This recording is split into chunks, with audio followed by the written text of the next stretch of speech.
puedes entonces poner allí del misticismo a la realidad.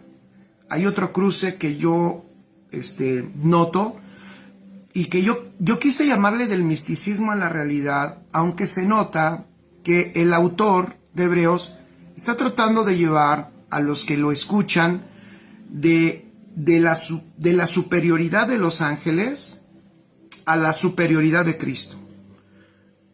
Esto es interesante porque pareciera que los destinatarios de esta carta tienen en un concepto muy alto la labor angelical. Y de hecho, parece que esa labor angelical, el escritor nota que los ha cautivado a los que les envía esta carta. Parece que los oyentes o los destinatarios de esta carta tienen a los ángeles en una posición muy alta. Les dan una posición muy alta y también le atribuyen a los ángeles una función muy, muy especial.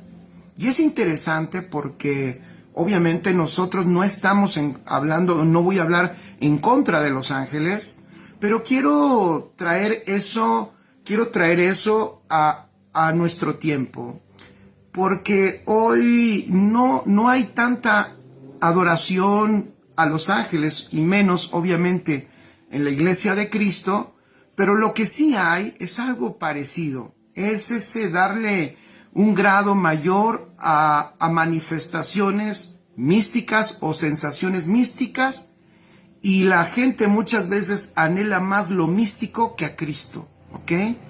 Entonces vamos a ver cómo las verdades que nos deja ver el escritor de Hebreos y cómo quiere llevar a esta iglesia a que cruce de lo místico a lo real, amén, y acordémonos que lo real es nuestro Señor Jesucristo. Bienvenidos los que se están conectando, ¿vale? Entonces, estuve investigando cómo es que cómo es que veían los judíos en aquel tiempo y todavía hoy, en un sector, no todos, pero ¿de dónde surge esa fascinación por los ángeles? Y quiero leerles dos párrafos que transcribí de algunos escritos judíos para que vean el concepto que ellos tenían de los ángeles. Y yo creo que esto le va a dar un poco más de sentido del por qué el escritor habla lo que está hablando. Dice, los ángeles, estoy hablando de escritos judíos acerca de los ángeles, ¿ok? Los ángeles tuvieron una gran participación en el antiguo pacto, en el pueblo judío también. Aún nosotros vemos, el primer escrito, este primero que estoy leyendo, es precisamente un breve comentario de cómo ha costado a los judíos o se les ha dificultado transicionar, ¿no? ¿Por qué? Porque aún nosotros vemos que el apóstol Juan en Apocalipsis se postra ante un ángel. Y eso ya nos deja ver algo. O sea, el apóstol Juan, cuando está viendo la visión del Apocalipsis, se pone delante de él un ángel y Juan se postra ante él. Y de hecho, el ángel lo corrige y lo levanta, le dice, a ver, no te equivoques. Es increíble. ¿Por qué lo digo? Porque es el apóstol Juan. Estamos hablando de un apóstol que caminó con Jesús, que escuchó al Señor y que además ya para la revelación de Apocalipsis, él entiende quién es el Señor Jesucristo.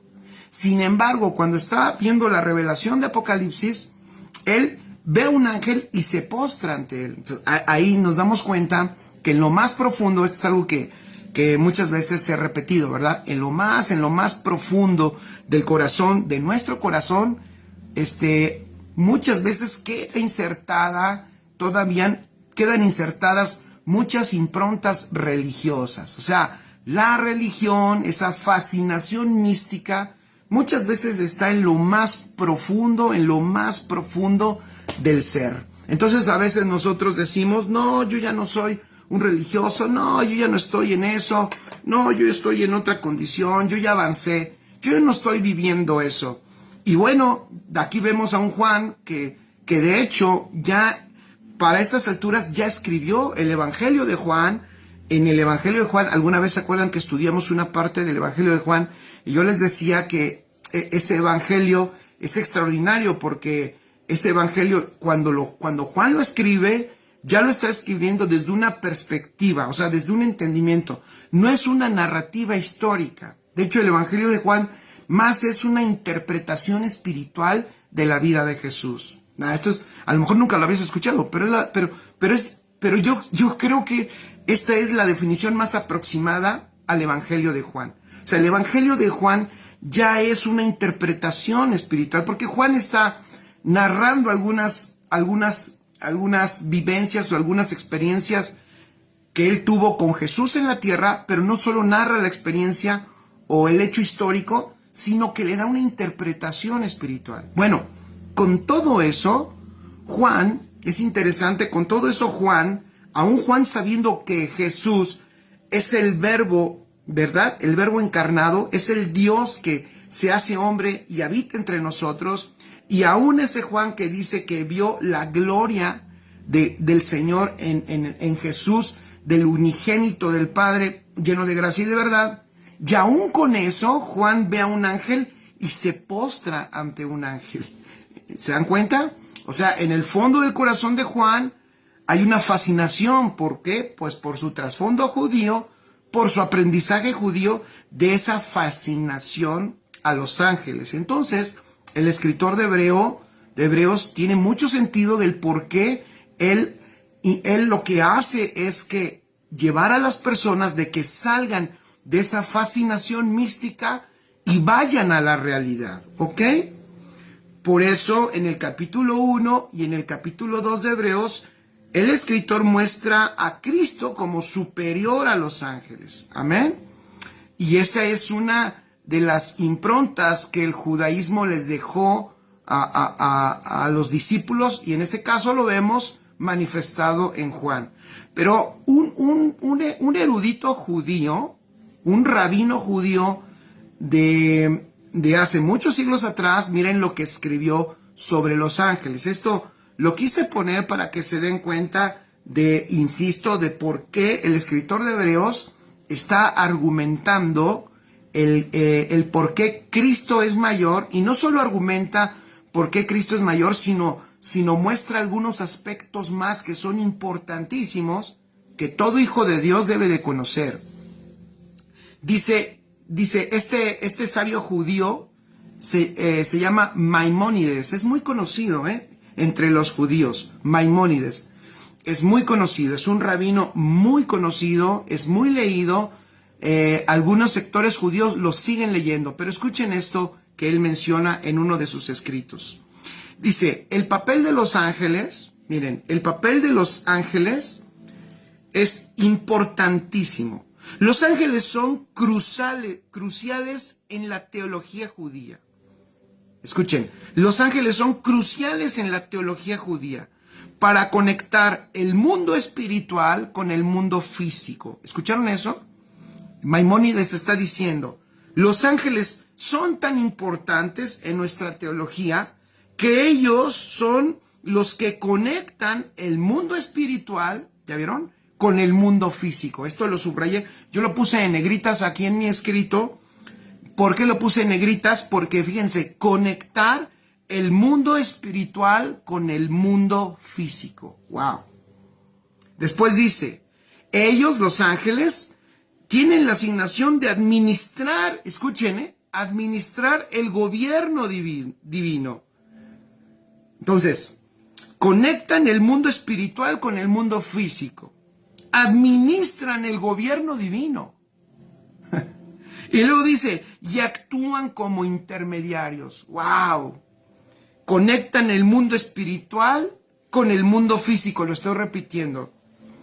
Administran el gobierno divino y actúan como intermediarios. ¡Wow! Después dicen, la figura de los ángeles juega un papel preponderante en la teología judía porque los ángeles participan, escuchen esto, en la administración del cielo y de la tierra. Participan de la administración del cielo y de la tierra. Escrito por un teólogo, por un rabino judío, de los más reconocidos y de los más famosos. Cuando yo leí esto, pues por supuesto me di cuenta y dije, ¿cuánta razón tiene el escritor de Hebreos? Porque ¿a qué te suena? Mira, ¿a qué te suena lo que hacen los ángeles y que ahora nosotros entendemos que no lo hacen los ángeles, sino que tú y yo ya sabemos quién lo hace?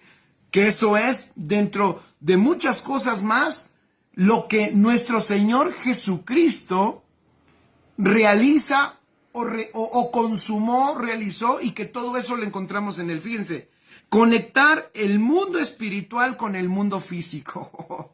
Yo te voy a decir, si no es por nuestro Señor Jesucristo, que nos permite, fíjense, si no es porque nuestro Señor Jesucristo viene a la tierra, no puede haber una conexión con el mundo espiritual. El mundo físico hubiera quedado ausente y ajeno de Dios, muerto en la vida de Dios. Hubiera quedado el mundo, la tierra ajena de Dios, si no es ¿por quién? Por nuestro Señor Jesucristo. Administrar el gobierno divino. En nuestro Señor Jesucristo pone allí, es el heredero de todas las cosas. Todas las cosas fueron hechas por Él, para Él y por medio de Él. ¡Wow! ¿Ya vieron? Y luego dicen, estoy recapitulando, dicen que los ángeles actúan como intermediarios. Pon allí, tú y yo no tenemos un intermediario, tenemos un mediador entre Dios y los hombres, y es Jesucristo hombre. Extraordinario. Y por eso, gracias a Jesucristo, nosotros tenemos paz para con Dios. Gracias a Cristo estamos reconciliados con el Padre. Decíamos, ¿verdad? La otra semana, el Señor no está enojado con nosotros, no está enojado con nuestras naciones. El Señor ha enviado a su Hijo porque ama al mundo. ¡Qué maravilloso! Y Él funciona como mediador. ¿Se dan cuenta? Entonces, el escritor de Hebreos tiene mucha razón en mencionar, y ahorita vamos a ir allá, todo lo que menciona. Y es que todo lo que menciona, derriba todo esto que acabo de leerles de Maimónides. O sea, qué interesante, porque si el pensamiento judío le había dado estas funciones a los ángeles, o le da estas funciones y esta labor y esta importancia a los ángeles, pero como vemos en la Escritura, maravilloso que en la realidad de Cristo es nuestro Señor Jesucristo quien funciona y quien es el que trae esta realidad y esta funcionalidad a nosotros. Y después, lo último, ¿no? Lo que acabo de leer, de que los ángeles son importantísimos en la administración del cielo y de la tierra. Imagínense nada más. La administración del cielo y de la tierra. De hecho, los hijos de Dios tenemos una responsabilidad de la administración en la tierra, pero claro, y esa administración se hace correctamente en la vida de Cristo en nosotros. O sea, es por Jesucristo que nosotros podemos administrar todo lo que hay en la tierra. Pero el Señor fue y es en el propósito del Padre el que es destinado que todas las cosas sean reunidas en Cristo Jesús, las que están en los cielos y en la tierra. O sea, en otras palabras, que todo lo de la tierra y lo del cielo venga al orden y a una correcta administración en Cristo Jesús. Entonces, solo puede haber una correcta administración en Cristo Jesús. Ya probablemente pudiéramos terminar esta plática, ¿verdad? Pudiéramos terminarla porque prácticamente ya dije todo esto, pero ahora lo vamos a ver. Ya dije de qué se trata, pero vean qué extraordinario. Sí, yo sé que estoy hablándolo muy rápido, sé que algunos de ustedes apuntan, pero yo te invito, bueno, para que después puedas volver a ponerla y puedas apuntar allí algunos de los aspectos que mencionamos, porque sí son muy importantes que nosotros tenemos que entender de lo que de cómo es que nuestro Señor Jesucristo funciona y es dentro de nosotros, ¿ok? Entonces vamos a ver algunos pasajes que nos hablan de esto. Versículo 5, vamos al capítulo 1, Hebreos 1, ¿ok? Hebreos 1, versículo 5. Y empezamos a ver cómo el escritor de Hebreos empieza a mostrar el argumento para que pasen de darle tanta importancia a esa operación mística angelical y se den cuenta que nosotros y que la realidad que es vigente hoy está en Cristo. Amén. Entonces, versículo 5, Hebreos 1, versículo 5, dice: porque ¿a cuál de los ángeles dijo Dios jamás, mi hijo eres tú? Wow, ya está diciendo, bueno, ustedes creen demasiado en la función angelical. Miren lo que dice la palabra. Dios a ningún ángel le dijo hijo. ¿A quién le dijo mi hijo eres tú? Obviamente escribe allí. Pues ¿a quién? A nuestro Señor Jesucristo. Entonces termino de leerlo. Dice, ¿a cuál de los ángeles dijo Dios jamás, mi hijo eres tú? Yo te he engendrado hoy y otra vez yo seré a él padre y él me será a mí hijo. Extraordinario. Entonces escribe allí, nuestro Señor Jesucristo es el hijo heredero. Maravilloso.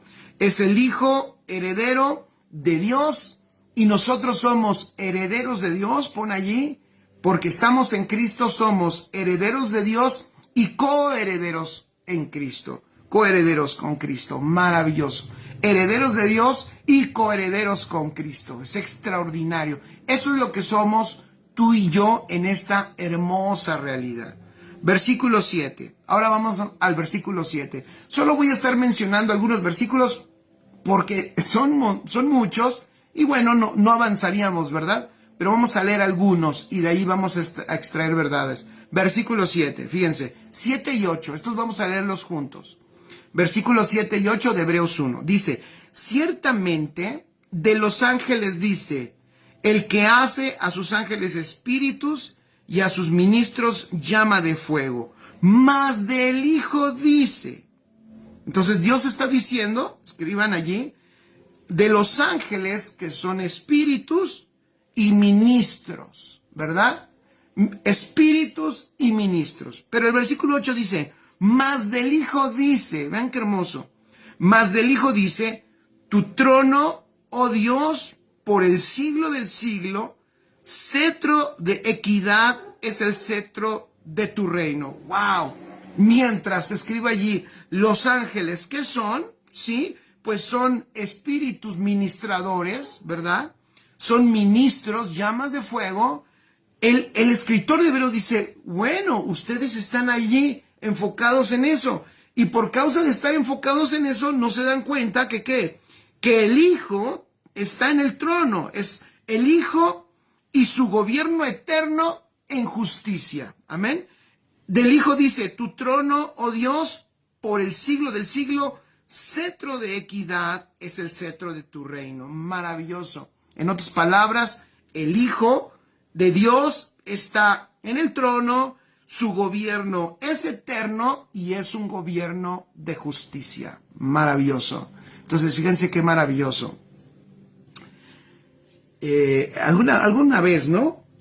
No quiero acá ser tan específico, pero en muchas veces a uno nos invitan, ¿verdad? Y a alguna casa a comer y todo, y una vez entré a una casa donde había un ángel por acá, ángeles por todos lados, y ángeles por allá, y ángeles por allá, o sea, figurillas de ángeles, porque hay veces que las personas creen que eso guarda su casa, guarda sus vidas, y tiene un cierto efecto efecto bueno para ellos. Y yo digo, wow, es increíble. ¿Por qué? Por eso le puse misticismo, fíjense, a esto. Porque, aunque ahorita no hay tanto esa adoración a ellos, pero la gente adora otras cosas. La gente busca otras cosas que le den seguridad.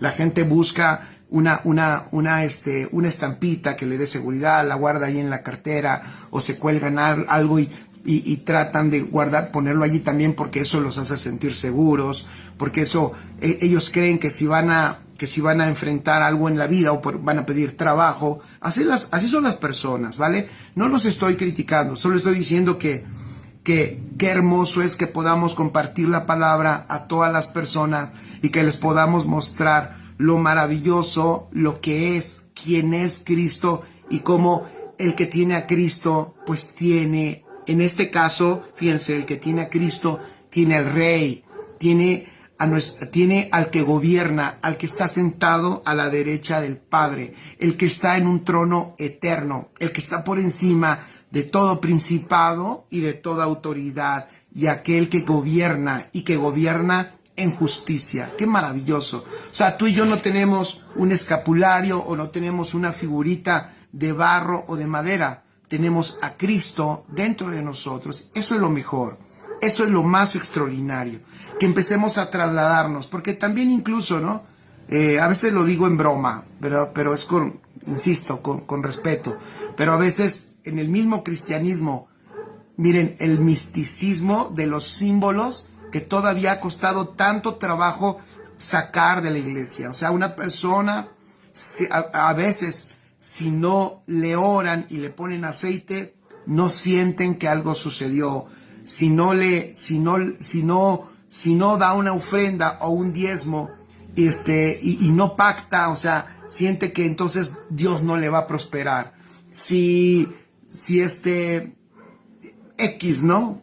Otras cosas más. Si se compra un carro, ¿verdad? Y no le ora el pastor para que, pastor, bendiga mi carro porque estamos estrenando y Dios nos lo dio, bendígalo. Entonces, ¿por qué lo hacen? Porque creen que eso va a proteger sus cosas, eso va a guardar sus bienes. Cuando Jesús mismo dijo, mira, no te preocupes, en la tierra roban.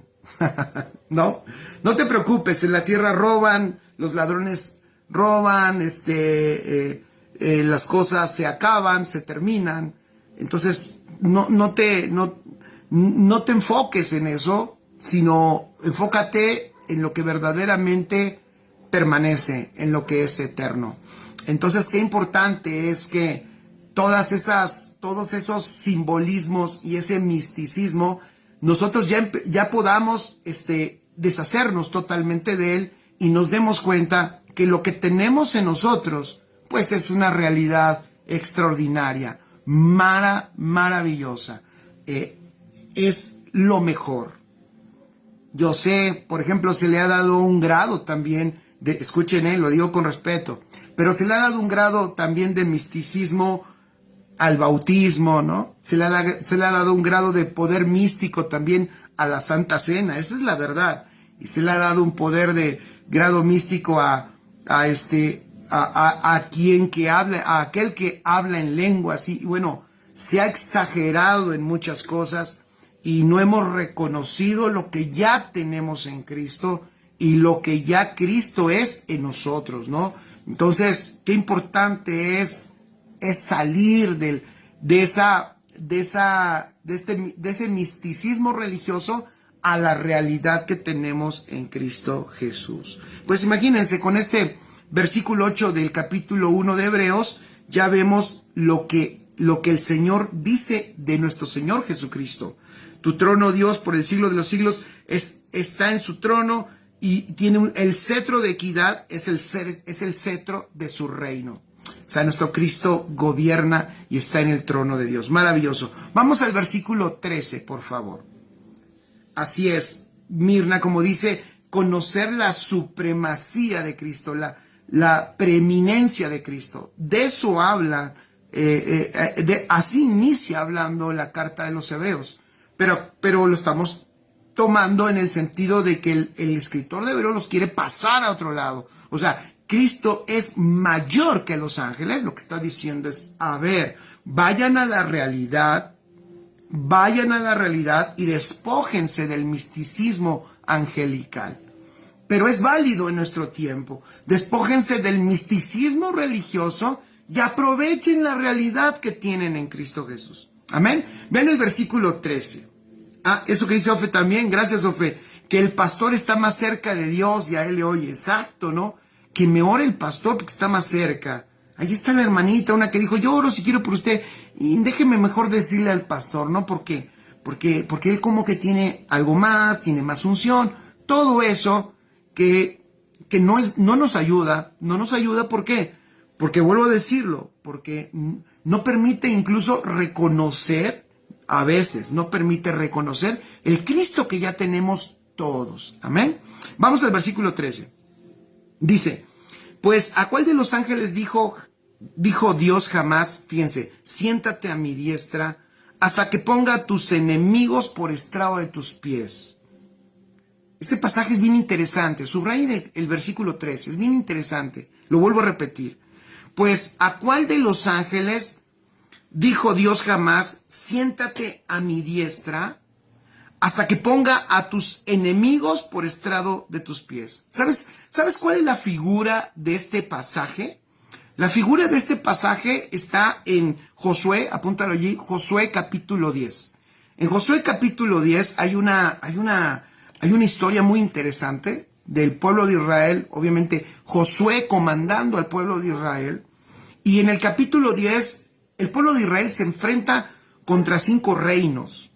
5 reinos enfrenta Josué, y ahí está la narrativa hermosa. El Señor les da una victoria contundente, extraordinaria, o sea, tan contundente que yo le estaba leyendo y me estaba sorprendiendo porque literalmente dice que Dios les aventó, escuchen esto, en esas guerras que ellos se enfrentaron contra sus enemigos, a los enemigos Dios les aventó unos granizos enormes. No dice de qué tamaño serían esos granizos, pero eran tan enormes que mataron a los enemigos. O sea, el Señor se manifestó de una manera poderosa. O sea, dicen que los granizos acabaron con más enemigos que lo que ellos pudieron hacer. Así dice el capítulo 10, apúntenlo, luego léanlo, está extraordinario. Pero allí hay una imagen que a mí siempre me ha impactado, allí en Josué capítulo 10. Porque en el capítulo 10 hay una imagen de victoria, pero es interesante porque hace algo Josué que es profético, obviamente. Josué lo que hace allí es lo que aquí el Señor se está refiriendo y también en Efesios se está refiriendo. Porque eso de que los enemigos estén por estrado de sus pies tiene un significado enorme. Allá en el capítulo 10 de Josué, fíjense, después de que son vencidos todos los enemigos y los reyes de esas naciones estaban escondidos en una cueva, Josué los manda a sacar, fíjense qué interesante, los manda a sacar y trae a todos los generales de Israel, o sea, a los principales de Israel, y les dice a los generales de Israel, vengan y pongan su pie en el cuello de estos reyes que hemos vencido. Está interesante eso. Interesante porque yo estaba pensando y yo le puse así, esta es la victoria hecha. Fíjense, lo mismo que hizo Cristo, porque es una victoria hecha y compartida. Esta es la imagen de los más que vencedores. ¿Por qué lo digo? Porque sin haberlos realmente ellos vencido, porque fue Dios el que les dio la victoria, fíjense lo que hace el Señor. Ok, Josué de hecho, acuérdense que Josué es el mismo nombre de Jesús, pero en hebreo. Joshua o Yeshua. O sea, Josué es el mismo nombre que Jesús en hebreo, ¿vale? O sea, de hecho Josué es un tipo de Jesús. Es un tipo de Cristo Josué. Eso apúntalo allí. Es un tipo de Cristo. Y entonces, ¿qué hace Josué? Fíjense, Josué tiene la victoria, Josué les da la victoria, y él les dice, ¿a quién? A los generales de Israel, les dice, vengan, yo doy la victoria, pero ustedes pongan su pie sobre los enemigos. Entonces, fíjense lo que dice el versículo 13. Lo vuelvo a leer. Pues, ¿a cuál de los ángeles dijo Dios jamás, siéntate a mi diestra hasta que ponga a tus enemigos por estrado de tus pies. Eso está maravilloso. Aquí hay dos realidades. Escribe, la primera, la guerra ya fue ganada. La guerra ya fue ganada. Cristo, ¿verdad? Venció. Así como Josué venció allá, acá Cristo venció. ¿Y qué es lo que está haciendo hoy la iglesia? Fíjense qué maravilloso. ¿Qué es lo que está haciendo hoy la iglesia? Hoy la iglesia primero tiene que entender que la victoria ya está ganada. Esto es bien importante. Nos ha costado mucho tiempo, iba a decir, nos ha costado mucho trabajo lograr que la iglesia entienda esta gran realidad. ¿Por qué? Porque hay muchos que siguen peleando una guerra como si siguen peleando una guerra que ya no existe. Esa es la realidad. Siguen peleando una guerra que ya se acabó. Y siguen intentando y buscan guerra como de lugar contra el enemigo. Y ojo, es por eso les digo, está hermosa esta figura en Josué que nosotros logramos ver. ¿Por qué? Porque lo que tenía que hacer Israel era simplemente ejercer la autoridad de poner sus pies en el cuello de los reyes enemigos. O sea, ejercer la autoridad sobre el enemigo. Y eso es lo que sí la iglesia tiene que hacer. Escribe entonces en tus notas, la guerra fue ganada. Amén. La guerra fue ganada y lo que hace la iglesia hoy y lo que está haciendo es que lo que nos corresponde a la iglesia, por eso, es poner a todos sus enemigos por estrado de sus pies. ¿Y cuál es el estrado de sus pies? Pues el cuerpo es, si Cristo es la cabeza y Cristo tiene un cuerpo que es la iglesia, entonces significa que es la iglesia la que tiene que ejercer autoridad sobre los enemigos que ya están vencidos. Eso es maravilloso. No es pelear una guerra, sino es manifestar la autoridad de Cristo sobre cada circunstancia y sobre en cada terreno y en cualquier plataforma. Repito, no es ganar una batalla, sino ejercer la autoridad de Cristo sobre cada circunstancia, sobre cada oposición, vamos a ponerlo allí, o sobre cada circunstancia que se oponga al gobierno de Cristo. ¡Qué maravilloso! Entonces la victoria está hecha, pero el Señor nos comparte esa victoria como a su iglesia, y a la iglesia le dice, a ver, ya ganamos, pero tú tienes que poner tus pies sobre los enemigos, hasta que, como dice, hasta que ponga a tus enemigos por estrado de tus pies. Extraordinario. Por eso la iglesia, no te detengas, no tengas miedo, cualquier circunstancia que venga, el Señor ya venció. El Señor ya venció tu enfermedad o la enfermedad. El Señor ya venció el pecado, el Señor ya venció la iniquidad. Todos esos ámbitos de oscuridad y de tinieblas ya han sido derrotados. Pero alguien dirá, ¿pero por qué siguen estando allí? Porque la iglesia no ha entendido que tiene que ir allá a poner el pie de autoridad de Cristo, porque somos el cuerpo de Cristo. O sea, donde hay, escuchen esto, donde hay tinieblas es que hay falta de luz. Y si hay falta de luz, es que falta que la iglesia llegue ahí. Si en un lugar tú ves tinieblas, obviamente es lógico. Tinieblas, vuelvo a repetir, es falta de luz. Y si hay falta de luz, no es que falte Dios. No es que ellos están ganando la guerra. No es que están ganando el infierno, las tinieblas, el diablo está ganándonos la batalla. No, es que la iglesia no ha querido introducirse a ejercer el gobierno de Cristo en todos los ámbitos en donde se necesita. Tenemos, gracias Mirna, así es, tenemos dentro al que venció y somos los pies que ponen, los pies que gobiernan, los pies de la autoridad de Cristo en la tierra. Eso es mejor. Somos los pies de la autoridad de Cristo en la tierra. Eso eres tú, eso soy yo por Cristo. Entonces, ¡wow! ¡Qué diferencia! mientras unos dicen, para ellos, regresamos a su tiempo, ¿no? Mientras unos, tenían hasta unos ángeles guerreros, ¿no? Hoy también, ¿no? Hay unos ángeles guerreros, los pintan a uno con una espada y todo, y que él pelee y todo eso, mientras ellos seguían creyendo y pidiendo por esos ángeles guerreros que los protegieran. Aquí les dice el escritor de Hebreos, ¡hey! Es que la victoria ya está ganada. Y ahora solo lo único que falta, porque sí dice, hasta que ponga a tus enemigos por estrado de tus pies. ¿Y cuáles son los pies del Hijo de Dios? La iglesia. Es la iglesia la que ejerce la autoridad de Cristo en la tierra. Amén. Somos los pies de la autoridad de Cristo en la tierra.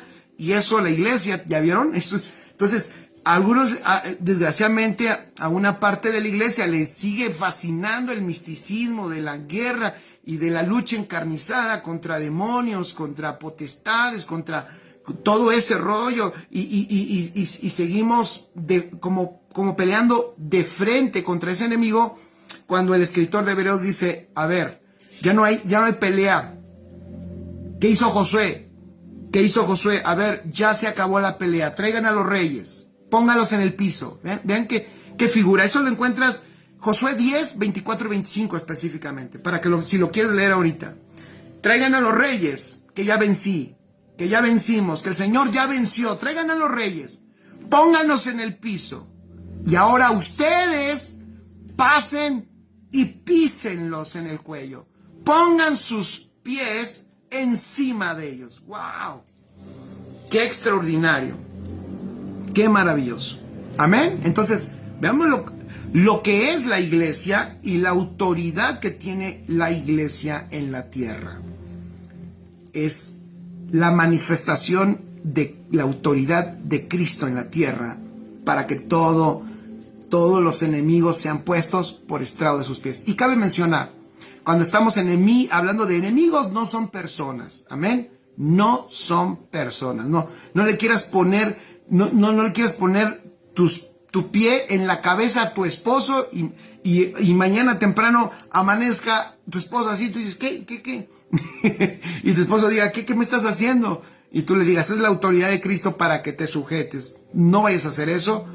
No son personas, sino son ámbitos, son sistemas de tinieblas que cuando nosotros entramos a esos sistemas, ya los hijos de Dios entendidos no huimos, sino entendemos la autoridad que tenemos en Cristo y entonces dejamos que esa autoridad fluya naturalmente a través de nosotros para que la luz y la autoridad de Cristo se manifieste en todo lugar. Qué maravilloso es el Señor. Amén. Vamos a otro pasaje, Hebreos 2, versículo 2. Dice, porque si la palabra dicha por medio de los ángeles fue firme, y toda transgresión y desobediencia recibió justa retribución.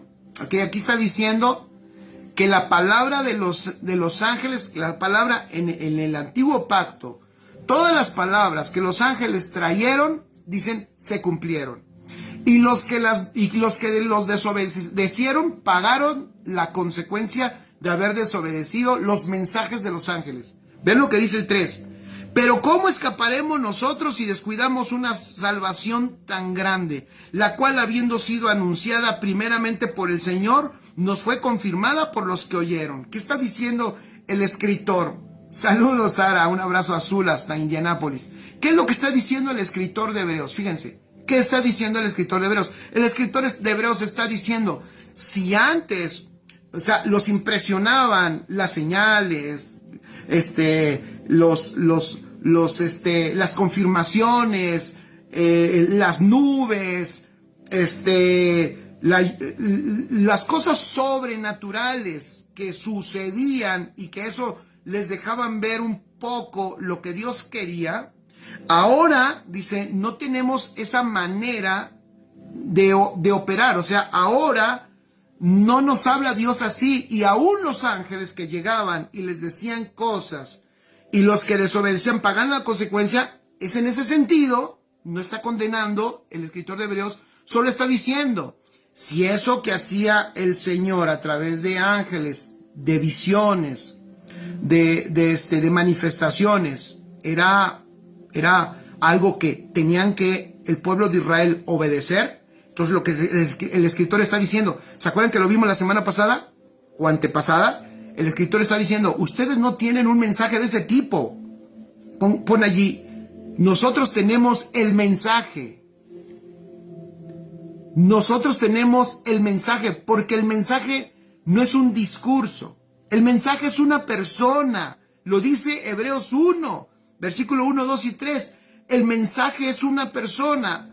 El Señor, habiendo hablado en otros tiempos a través de nuestros padres y por los profetas y por otras cosas más, hoy nos ha hablado Hijo. Hoy nos ha hablado en el Hijo. ¡Qué maravilloso! En otras palabras, está diciendo, hoy todo lo que te tiene que decir es el Hijo. Mira, si eso nosotros lo entendemos de nuevo, entonces, híjole, no quiero, sin menospreciar el ministerio profético, solo sí creo que ha habido una exageración allí, ¿verdad? Y que a veces se ha usado mal, pero hay que tener balance porque tendemos a anularlo, a decir no es importante, pero sí es importante. La iglesia es apostólico-profético, o sea, la iglesia fluye en esa realidad, pero muchas veces cuando no se entiende, cuando no se opera correctamente en lo que hoy es el ministerio profético del nuevo pacto, entonces la gente empieza a depender de lo que alguien le diga, ¿verdad? Empieza a depender de que alguien le suelte una palabra, ¿no? Yo me acuerdo cuando andábamos también en ese asunto profético descontrolado. Luego me encontraba personas, específicamente a una que recuerdo que me la encontraba, y siempre que me la encontraba me decía, pastor, dígame cómo me ve, dígame una palabra, yo sé que ahorita Dios le va a hablar, dígame algo para mí, yo sé que ahorita Dios le va a decir algo de mi vida, dígamelo, suéltemelo, pastor. Entonces, claro, nunca iba a la iglesia, pero quería una palabra que Dios le dijera, ¿no? O sea, era como, écheme la galletita de la suerte. ¿Qué dice la galletita de la suerte? Esas galletitas chinas que la abres y dice, y nunca te dice, te va a apachurrar el metro, ¿verdad? Nunca te dice, no cruces la calle, en 2 cuadras te va a morder un perro. Eso nunca te dice. Siempre te dicen cosas ahí, rete bonitas, ¿no? Entonces, pues para que regreses ahí con los chinos. Pero la gente muchas veces depende de eso. Entonces aquí el escritor está diciendo, caray, no. O sea, a ver, incluso le da un peso de responsabilidad. Dice, ojo, escúchenme todos, familia. Ojo, tenemos una gran responsabilidad porque hoy tenemos el mensaje. Y cuando digo el mensaje, no me estoy refiriendo, vuelvo a decirlo, al buen discurso que da un predicador o un conferencista. No estoy refiriéndome a eso, el mensaje Cristo. Tenemos en Cristo todo lo que el Padre nos quiere decir. Nunca se te olvida, me encantaría que me dijeran, que pusieran ahí algo. ¿Se te olvida esto o no? ¿Se te irá a olvidar? Todo lo que el Padre te quiere decir en tu vida ya está contenido en Cristo. Apunta eso. Todo lo que papá, todo el mensaje que el Padre me quiere decir está en Cristo. Por eso sucede algo extraordinario, decía yo el otro día, porque es maravilloso. Yo sé que varios de ustedes lo han experimentado. Entre más conocen a Cristo, más te das cuenta que Él te está guiando, que Él te está hablando. Y no es que te des cuenta en ese momento que te está hablando, que te está guiando, sino que en la vida que va fluyendo en ti, en el conocer a Cristo, bueno, no voy a decir todas las respuestas porque hay cosas que nunca vamos a entender, pero te empiezas a encontrar con que hay cada vez menos preguntas y menos dudas. ¿Por qué? Porque el Cristo que está en ti contiene todo lo que el Padre te quiere decir, o incluso todo lo que tú necesites que papá te diga está en el Cristo que te habita. Qué maravilloso. Entonces sucede algo, entre más conocemos a Cristo, pues menos estamos buscando, ¿verdad? Que alguien nos suelte una palabra espectacular para que me mueva. Entonces, qué maravilloso. Aquí prácticamente lo que está diciendo es, a ver, deja de estar buscando otros medios de otras palabras y enfócate, ¿verdad? Y enfócate en la palabra más importante que ya te fue dada. Y si ellos tenían que responder a los ángeles que les hablaban, imagínense ustedes, escuchen esto, que tienen a la palabra, al verbo dentro de ustedes en Cristo Jesús. ¿Ya se dan cuenta? Entonces, si escuchas hoy su voz, como dice, si escuchas hoy su voz, no endurezcas tu corazón. Ok, excelente. Ahí vamos caminando, ¿vamos bien? Todavía tenemos 10 minutos, ¿les parece? Versículo 9. Vamos a leer el 9, 10 y el 11. Dice, pero vemos a aquel que fue hecho un poco menor que los ángeles. ¿De quién está hablando? De Jesús. Está hablando de Jesús. Del hecho carne. Pero vemos a aquel que fue hecho un poco menor que los ángeles. A Jesús, dice. Coronado de gloria y de honra, a causa del padecimiento de la muerte, para que por la gracia de Dios gustase la muerte para todos. Bueno, qué maravilloso. Por la gracia de Dios, fíjense, por la gracia de Dios probase o gustase la muerte para todos. Porque convenía, versículo 10, convenía a aquel por cuya causa son todas las cosas, o sea, a Dios, el creador de todo, convenía, dice a aquel, y por quien todas las cosas subsisten, que habiendo de llevar muchos hijos a la gloria, perfeccionase por aflicciones al autor de la salvación de ellos. Cada uno de estos pasajes tiene una riqueza impresionante. Fíjense, el autor de la salvación de ellos. En el versículo 9 dice, gustase la muerte por todos. Por eso dice, esa es la razón. El versículo 11 nos enseña un poquito más de eso. Versículo 11, porque el que santifica y los que son santificados de uno son todos, por lo cual no se avergüenza de llamarlos hermanos. Qué maravilloso. Bueno, primero, fíjense qué maravilloso, para que nos demos cuenta. Versículo 9, dice que a causa del padecimiento de la muerte, para que por la gracia de Dios gustase la muerte por todos. En otras palabras, ¿qué es muerte? Fíjense, la vida eterna, nuestro Cristo eterno, en Jesús, experimenta ahora algo que nunca había experimentado. ¿Qué experimenta? La muerte.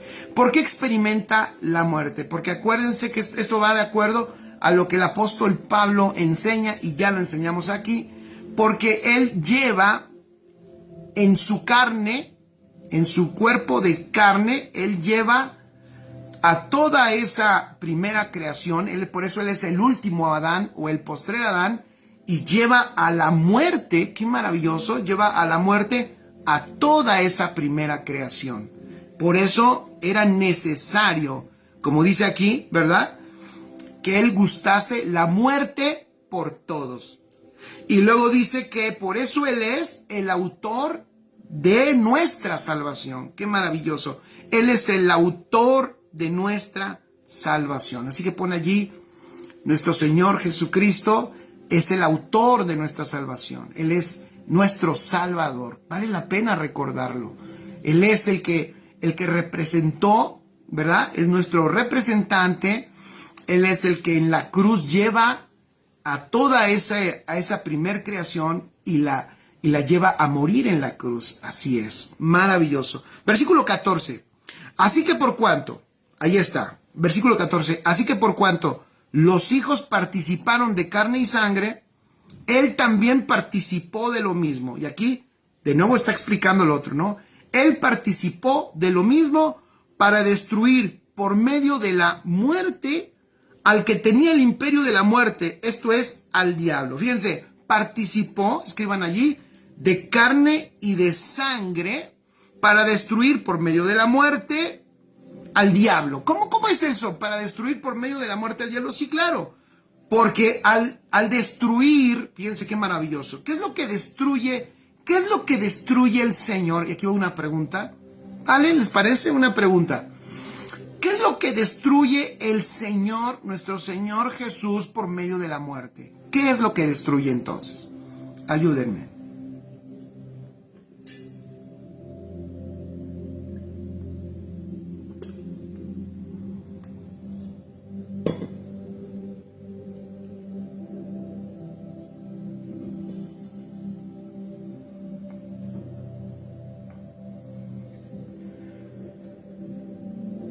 Dice Fabriani Sánchez, al hijo de perdición. Yo sé que creo que lo puso por lo anterior, pero ahí está. Dice, al viejo hombre. Dice Sara Soria, al pecado. Dice Fabriani Sánchez, al decreto de maldición y de muerte. Creo que Fabriani es el único que está contestando. De nuevo, ya lo acababa yo de decir. ¿Qué es lo que el Señor destruye por medio de la muerte? Gracias, Sofía. Ahí está. Todo lo que han contestado es correcto, porque tiene que ver con esto que acaba de mencionar allí, Ofe. La vieja naturaleza.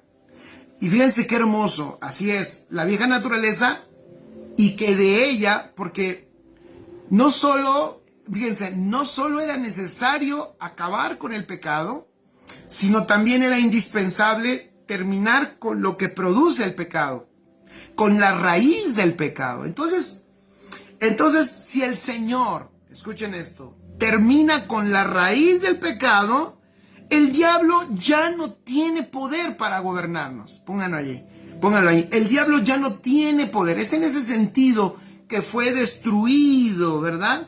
Es el diablo, al que tiene, dice, para destruir por medio de la muerte, al que tenía el imperio de la muerte, esto es al diablo. ¿Cuál era ese imperio de la muerte? Era ese imperio que por causa del pecado, por causa de esa naturaleza de pecado, él tenía ese imperio de gobierno sobre el hombre. Pero al terminar con esa naturaleza de pecado, vean qué hermoso, entonces pongan con letras enormes, Satanás no tiene ninguna autoridad sobre nuestra vida. Satanás, su imperio de muerte ha sido destruido para aquellos que estamos en Cristo Jesús. ¿Por qué?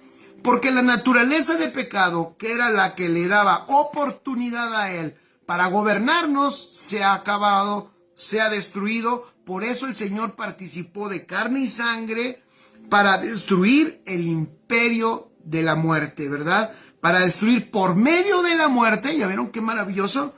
Al que tenía el imperio de la muerte, esto es, al diablo. Extraordinario. Entonces, ponlo con letras grandes, él ya no tiene dónde gobernarnos, ya no tiene forma de gobernarnos, porque estamos en Cristo y el Señor ya acabó con lo que él usaba, el medio que él tenía para tener gobierno sobre nosotros. Gloriosa, así es la victoria de Cristo. Ya vamos a terminar.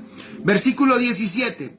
Por lo cual debía ser en todo semejante a sus hermanos, para venir a ser misericordioso y fiel sumo sacerdote en lo que a Dios se refiere, para expiar los pecados del pueblo. Maravilloso. Obviamente, regreso a lo primero, rápidamente. Fíjense, ya esto, ningún ángel, obviamente, no hay comparación, ¿se dan cuenta? Ya no hay comparación con los ángeles, o sea, pero está extraordinario porque está explicando la grandeza de Cristo, la obra maravillosa, perfecta y completa de nuestro Señor Jesucristo, y cómo uno de los resultados de esa obra es que nos ha hecho hermanos, somos sus hermanos. Dice, por lo cual debía ser en todo semejante a sus hermanos, para venir a ser misericordioso y fiel sumo sacerdote en lo que a Dios se refiere, para expiar los pecados del pueblo. Maravilloso.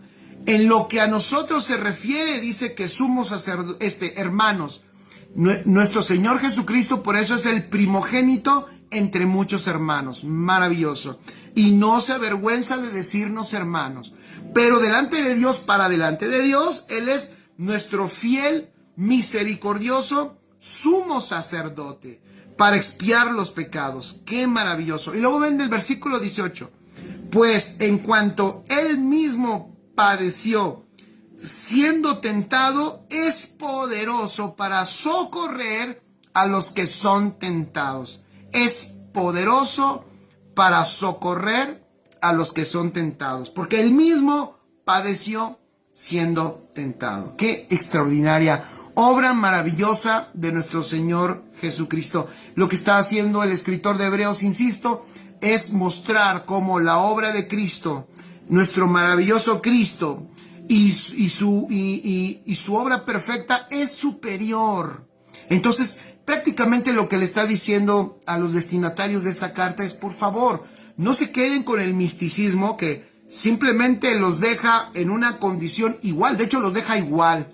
No cambia nada. Que los ayude un ángel no cambia mucho. Que les hable un ángel tampoco cambia mucho. Lo que el Señor realmente ha preparado para los hijos es precisamente la vida de su Hijo, perfecta y justa, que cumplió, ¿verdad?, esa total y cabalmente esa obra de redención por nosotros, y nos ha puesto en una condición de hijos de Dios, ¿verdad?, porque llevó muchos hijos a la gloria, pero también de hermanos juntamente con Cristo, herederos de Dios, coherederos con Cristo, y también nos ha dado esa autoridad de hijos para ejercer la autoridad de Cristo en la tierra y poner a todos sus enemigos por estrado de sus pies. No hay comparación, familia.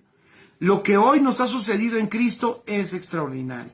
Es maravilloso y, por supuesto, es mejor vivir en la realidad, ¿verdad? Es mejor vivir en la realidad de Cristo que en las sombras y que en esas acciones místicas que, por supuesto, en comparación, no son nada a la realidad que tenemos en Cristo Jesús. Amén.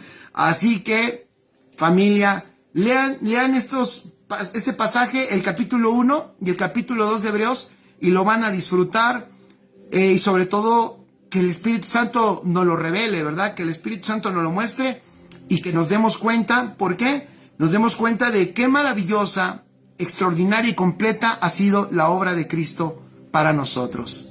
Amén. Vamos a dar gracias a papá. Papá, muchas gracias.